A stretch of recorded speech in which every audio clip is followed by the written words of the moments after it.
स्वप्नातसुद्धा दुसऱ्या मुलाचा विचार करणार नाही आहे. का पुढे सांगतेच.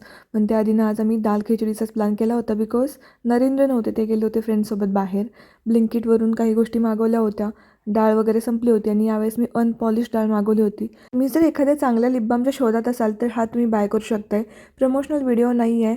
याची क्वालिटी छान आहे. रिव्ह्यूजसुद्धा मी खूप चेक करून मग फायनली हा ऑर्डर केला आहे.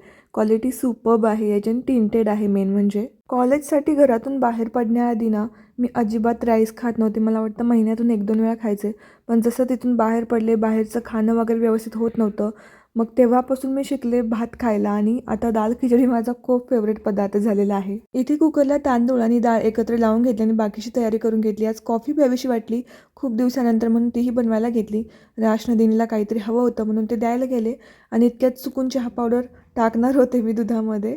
मग लक्षात आलं की अरे आपल्याला तर कॉफी बनवायची आहे म्हणून ती बनवून घेतली. एखाद्या बाळाला सांभाळणं इतकं कठीण असावं असं कधी वाटलं नव्हतं मला.